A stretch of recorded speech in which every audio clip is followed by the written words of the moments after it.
pero quería arrancar haciendo una suerte de especial demoliendo mitos, pero para no economistas. Si sos economista, te diría que te vas a aburrir un poco con lo que te voy a contar, porque seguramente lo sabés. Si sos economista de algún gobierno, quizás te invitaría a escucharlo, porque los economistas cuando entran en los gobiernos saben mucho, parece que pasan una puerta y algo les hace olvidar los conceptos básicos. Hoy va a ser una suerte de un refresh, vamos a refrescar conceptos básicos de finanzas públicas, dado que estamos discutiendo el presupuesto, o que deberíamos discutir el presupuesto nacional, y me gustaría hacer lo que a mí me gusta denominar economía de los palotes, lo básico, lo que no tenemos que olvidarnos para basar nuestros análisis económicos y para tener nuestras predicciones y nuestra expectativa de lo que puede pasar. El presupuesto nacional es una ley que en realidad es una autorización de gastos y una estimación de ingresos. Se hace mucho lío con respecto a la estimación de ingresos, porque para estimar ingresos hay que hacer algunos supuestos de variables claves como crecimiento, inflación, tipo de cambio.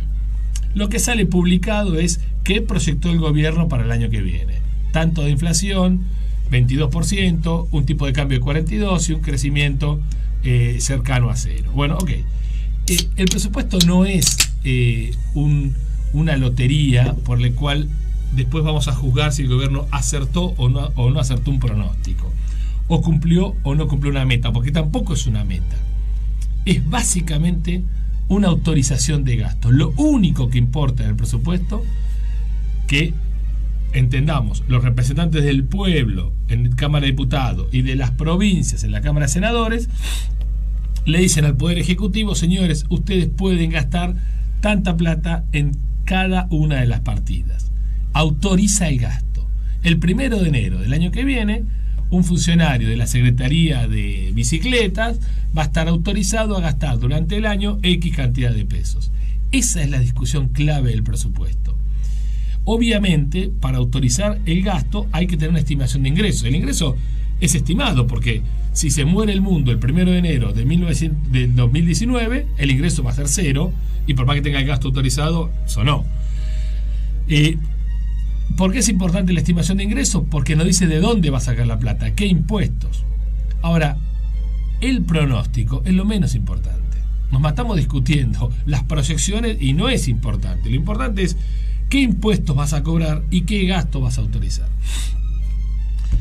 Vamos a los palotes. Esto, aclaración, tema presupuesto. Le sugiero ahora que es una oportunidad histórica, que los diputados tienen un papel y un lápiz, agarra el lápiz rojo y dice: che, no gastés tanto en turismo, porque la Argentina se promociona sola, no hace falta hacer el show de las cataratas, porque las cataratas son suficientemente hermosas como para que un burócrata le ande sacando fotos y publicándola en la web. No hace falta eso. Pero bueno, no vamos a discutir eso. Lo que van a discutir es si hay alguna quita de gastos, cómo recupero yo esa plata, dicen los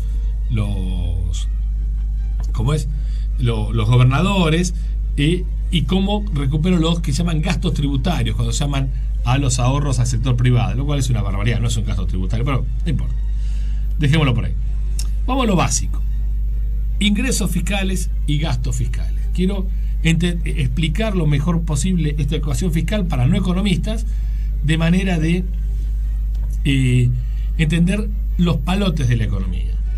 Le voy a repetir una frase de Bastiat del año 1850 que dice que el Estado tiene dos manos, una para recibir y la otra para dar.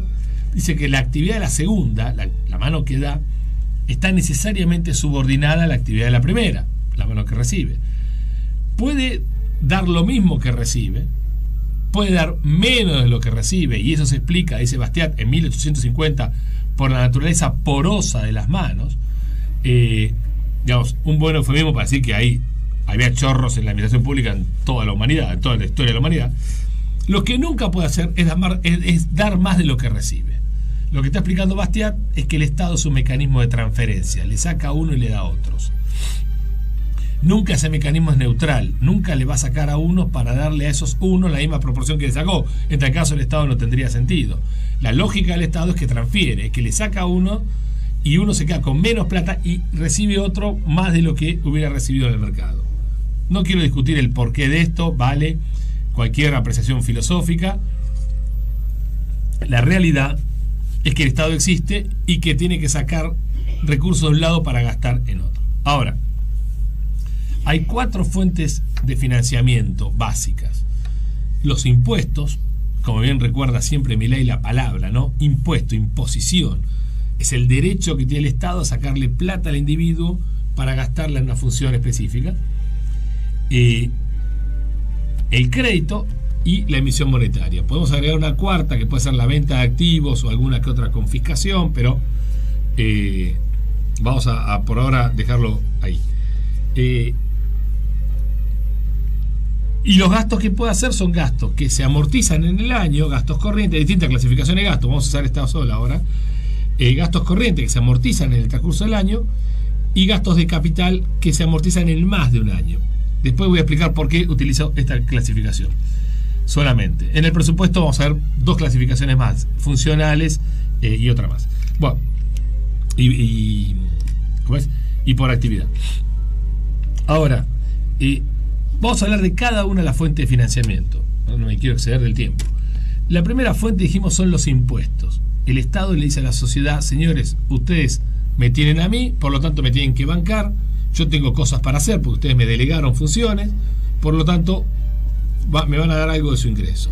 Lo primero que tenemos que saber es que una sociedad, después de pagar impuestos, tiene ingresos disponibles menores, por lo tanto el Estado tiene un costo que lo podemos evaluar como el costo de oportunidad de lo que la gente hubiera hecho con esa plata del bolsillo.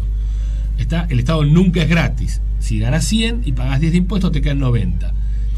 ¿Qué hubieras hecho con esos 10? Bueno, es el costo de oportunidad que perdiste por darle la guita al Estado. Vamos a ver que hay estados más eficientes que pagan o por lo menos compensan ese costo de oportunidad, y hay estados más ineficientes que no pagan y la gente tiene esa disconformidad de que le sacaron plata, se la afanaron en realidad. La Argentina es uno de estos casos. Primero, el impuesto tiene necesariamente un límite. Y el límite lo explicó bien un economista norteamericano, se llama Arthur Laffer, donde el tipo dice que hay un punto óptimo fiscal. Hay una alícuota impositiva que maximiza la recaudación de impuestos. Más allá de esa alícuota, la sociedad va a pagar menos impuestos, o porque evade, o porque baja los incentivos a producir. Hazlitt, y esto lo recomiendo efusivamente, el libro La economía en la lección, lo explica, tiene un capítulo clarísimo que habla de los impuestos, y dice: si alguien pierde el dólar entero cuando perdés y ganás una mínima parte cuando ganás, llega un momento que pensás que es un contrasentido, es una tontería arriesgar tu capital. Entonces no invertís, no haces nada. ¿Ok? Entonces, si el impuesto, vamos al extremo, es el 99% de tu ingreso, lo más lógico es que no hagas nada. Te conviene morirte de hambre, porque de otra manera también te vas a morir de hambre, pero en el primer caso sin riesgo. Y esto hacen las sociedades. Entonces, sociedades con mucha tasa impositiva, lo que logran es que la gente se mueva menos, se mueva físicamente menos, transite menos, trabaje menos, gestione menos, crea menos riqueza, y esas sociedades se empobrecen. En el caso latino y argentino entendemos esto más por la vía de la evasión. Un impuesto alto es una invitación a evadir. Ya lo decía Adam Smith y lo repetía Alberti. Entonces, los impuestos tienen un límite. Los funcionarios nunca entienden que para el ciudadano el Estado es uno solo, por más que tengamos un sistema federal de nación, provincia y municipios. Y los impuestos, en el concepto, es uno solo. Es todo lo que pago fuera de mi ingreso. Por lo tanto, lo que le saco a mi ingreso. Si es ingresos brutos, IVA, ganancias, tasas municipales, tasas de publicidad interior, o los 47 impuestos de Alberdi, o los 100 que tenemos ahora, a la gente le importa un soto. La realidad es que a fin de mes se quedó con menos plata de la que había ganado. Con lo cual hay que siempre evaluar la sumatoria de impuestos. Yo siempre escucho políticos diciendo: no, en Argentina la tasa impositiva es baja, porque comparan capaz que la tasa impositiva de la nación y la comparan con Suecia. No, agarrar todo el paquete y compararlo todo el paquete con Suecia. Y después vamos a ver que la comparación correcta es comparación de ecuaciones fiscales, impuestos y gastos en los dos lados. Pero bueno, es otra discusión. Con lo cual, los impuestos tienen un límite. En algún momento la Corte Suprema estableció el límite de confiscatoriedad en 35%, ese límite se sobrepasó de sobremanera, y hoy la tasa legal de impuestos en Argentina es más alta que la tasa legal de impuestos en Noruega, en los países escandinavos. Hablo de tasas legales. No necesariamente significaría aquella tasa que tiene aquel tipo que está todo en blanco, pero el que está en negro, cuidado, que también paga impuestos. Un cartonero que come alimentos, que compra alimentos, por su ingreso 100% en negro pagó el 43% de impuestos en los alimentos. Entonces hay que tener cuidado con esas expresiones. ¿Qué quiere decir que la tasa legal es más alta que en Noruega? ¿Qué genera? Que venga menos inversión a la Argentina que a Noruega, y menos inversión a la Argentina que al resto de los 220 países con los cuales competimos, porque el que va a invertir compara su proyecto no con la tasa efectiva que después va a pagar, si es pillo paga un poco menos, sino con la legal. El proyecto se hace contra la ley. Dice, bueno, a ver, cumpliendo la ley, ¿cómo da esto? Y cualquiera de nosotros sabe que cualquier negocio que pensás, cuando pones los impuestos se inviabiliza, ¿tá? Entonces, en la Argentina estamos absolutamente sobrepasados del punto óptimo fiscal. Cualquier baja de impuestos aumenta la recaudación. Nos cuesta un montón convencer a los funcionarios de esto. Recientemente dimos un gran paso atrás, aumentando la presión impositiva para tratar de llegar al déficit cero. No va a llegar, porque va a bajar la recaudación, no va a aumentar. Podrá aumentar en términos nominales, pero después vamos a ver que en términos reales esa recaudación va a bajar. Bueno, la segunda fuente de ingreso es el crédito. Cuando tenemos gastos por 100, ingresos por 80, nos faltan 20, los gobiernos se endeudan. Acá hay la discusión filosófica. Primero, ¿tiene el gobierno derecho a endeudarse? James Buchanan dice que no podemos, Premio Nobel de Economía en 1986, dice que no podemos trasladar a la generación futura decisiones de gasto de la generación presente. Las finanzas públicas tradicionales, vamos a los conservadores, a Terry en el siglo pasado, Alberti también, Adam Smith tiene mucho de esto también, dice que los estados se pueden endeudar para financiar gastos de capital, esos que hablábamos al principio, aquellos que se amortizan en un periodo mayor a un año. Vamos por ejemplo, un puente. Si un puente bien hecho, paréntesis, Tucumán, muchachos, son un desastre, vayan hacia la B, chao, se le caen los puentes, no lo más, los K son incomentables, no entran en el análisis de la neurología, listo, punto. Un puente bien hecho se financia con crédito, se entiende que ese puente baja los costos de transacción y aumenta la productividad de esta generación y de la venidera. ¿Estamos? Con lo cual es razonable cargarle el costo a varias generaciones, pues son varias generaciones las beneficiadas. Alberti y Adam Smith citan los casos de las guerras, ¿no? Dice, la guerra en el fondo estoy preservando el país para varias generaciones, no puedo cargarle a la generación presente el costo de sostenimiento de una guerra. Es razonable que en un momento de guerra un gobierno se endeude. Bueno, fíjense que los créditos de principio hasta los años 30 tenían nombre de obra pública. Había un crédito, o sea, un bono Puente Alsina, bono Puerto Madero, no el puerto de Lavadero, el Puerto Madero, de que había un puerto, hicieron el puerto para que entren los barcos y salga la producción y entren las importaciones. Bono Puerto Madero, bono Puente Uriburu. Sarmiento, cuando inauguraba escuelas, siempre agradecía el comercio de Buenos Aires. Y yo, bastante torpe lo mío, pensé que era la actividad comercial, nunca entendí por qué. No, era la bolsa de comercio, porque había comprado los bonos para financiar la escuela. Una cosa extraordinaria. Los ferrocarriles tenían bonos emitidos por las empresas privadas, etc. Hoy los bonos tienen nombre de remedio, como decía el ingeniero Sogaray en la década del 80, y de remedio que no cura la enfermedad. Es un chiste que agregó, pero parece interesante. Levac, Lecap, Boden, etcétera, ¿no? Bote, qué sé yo, no sé. Bueno, son nombres raros, parecen farmacéuticos, de algo que no cura, pero bueno. Entonces, los conservadores, las finanzas públicas más tradicionales, más prudentes, dicen, los títulos de deuda son para financiar gastos de capital, nunca para financiar gastos corrientes. Podemos tener la discusión entre Buchanan, que dice no podemos cargarle a la generación futura decisiones de gasto presente, o estas finanzas conservadoras que dicen que vale para gasto de capital. Lo que nunca podemos tener es Endeudamiento para gastos corrientes. Pagar salarios con deuda. En el caso privado de las pymes hoy, pagar impuestos con deuda. Un desastre. Te agarra Adam Smith y te revienta cachetazos. ¿Por qué? Porque en el momento T+1, en el futuro, cuando tengas que pagar la deuda, vas a tener que pagar el gasto público de ese momento y el gasto público del pasado. Por eso estas sociedades, como la nuestra, están condenadas a hacer ajustes, porque siempre estás pagando dos gastos públicos. Si le sumás que el Estado es ineficiente, las sociedades pagan tres gastos públicos. El gasto público del maestro del presente, el gasto público del maestro del pasado, pues estás pagando la deuda, y el gasto público del maestro particular. ¿Está?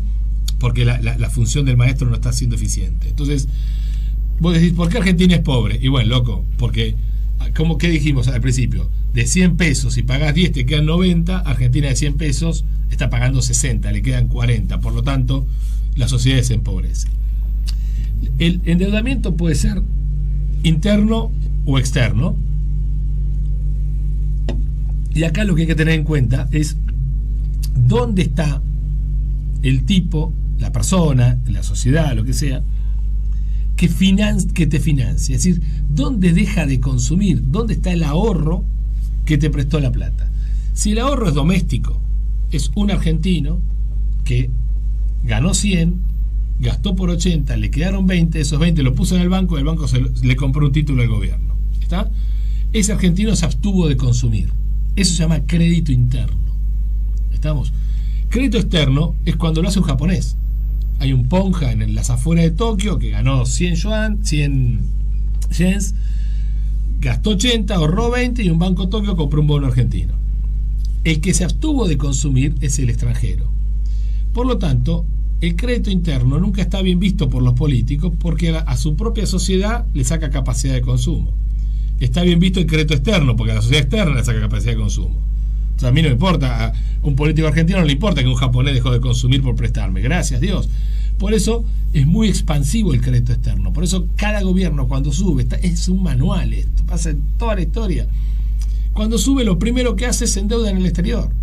Entonces tiene el maná del cielo, le cae la guita y nadie acá se abstuvo de consumir, por lo tanto aumenta el consumo y estamos todos de fiesta.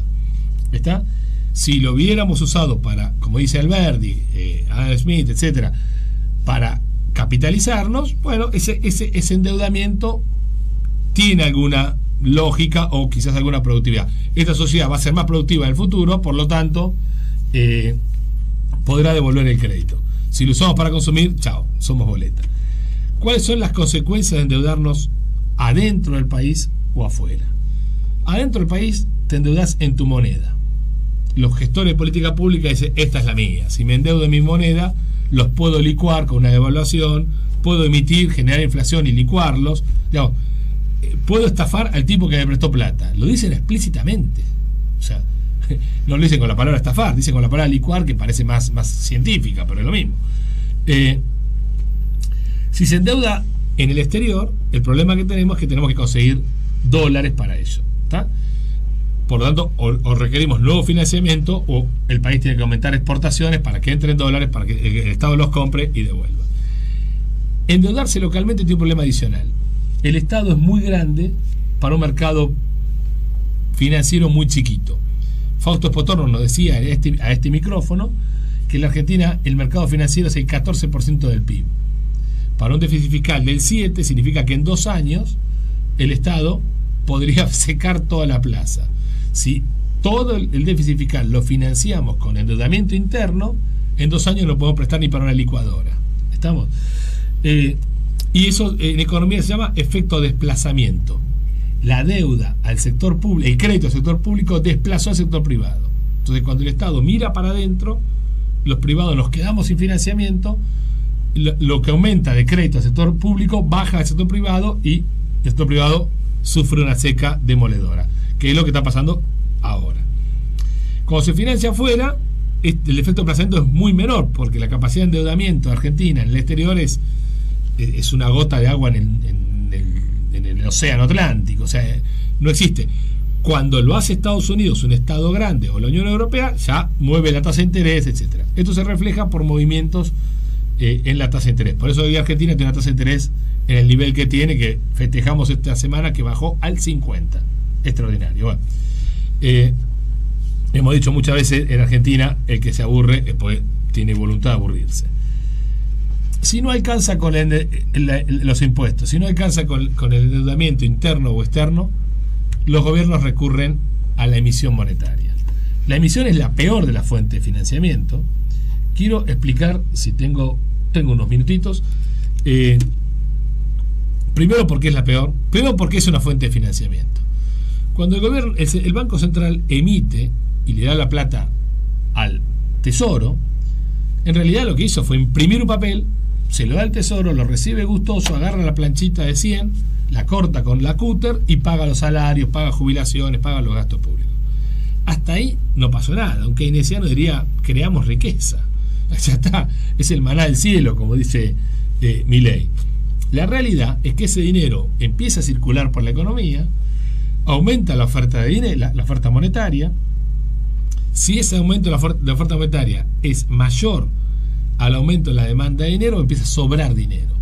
La gente, cuando sobra dinero, no lo rompe, sale a comprar cosas, o refugia en una moneda externa, dólares, o compra bienes.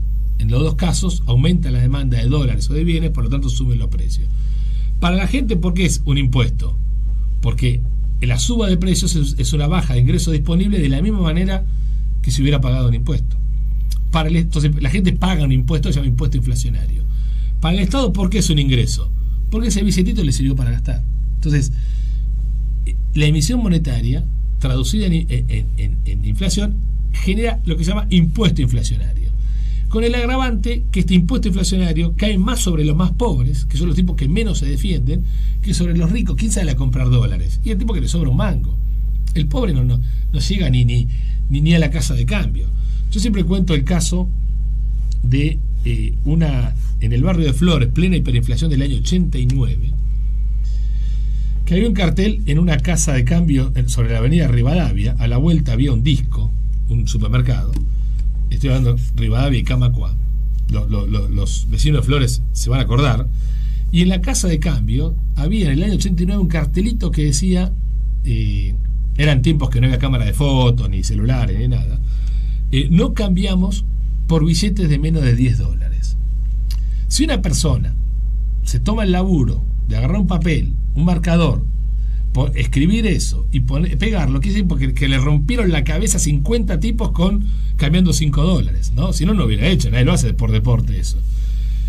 Y cuando uno observaba que había señoras que salían del supermercado con el changuito lleno y el vuelto lo iban a cambiar en dólares de vuelta. ¿Estamos? Eso es un proceso de huida del dinero. Eso pasa cuando los gobiernos emiten mucho, generan tal inflación que la gente ya no quiere tener los pesos en el bolsillo porque sabe que mañana valen menos, por lo tanto hoy lo refugio en lo que pueda. Ya compró la lata de aceite, el vuelto se compra un billete de $5. Por eso esa casa de cambio le rompió los pies tanto que dijo, no, menos de 10 no cambiamos porque no estamos laburando para tipos por $5. Bueno, esto es una imagen, la vida es real, no lo estoy inventando, pero contundente de lo que es la emisión como fuente de financiamiento. Lo peor que te puede pasar es que pierdas esa fuente, porque el impuesto inflacionario es tan alto que la gente también lo quiere evadir, también tiene curva de Laffer, y por lo tanto se va el dinero. También está pasando eso ahora. ¿Qué queda como fuente de financiamiento si seguimos teniendo déficit? No nos alcanzan los impuestos, no nos alcanza el crédito, no nos alcanza la emisión, hay que salir a confiscar. No hay vuelta. ¿Qué es confiscación? Miren qué hizo. Vendió empresas. Dijo, como cualquiera de nosotros, no nos alcanza la guita, agarrás el Renault 12 con gomas recapadas y lo vendés, le pones un cartelito. No es la joya de la abuela, vendiste un cachivache, vendiste lo que te sobraba. Y con eso financió la mitad de la década del 90. El kirchnerismo confiscaba.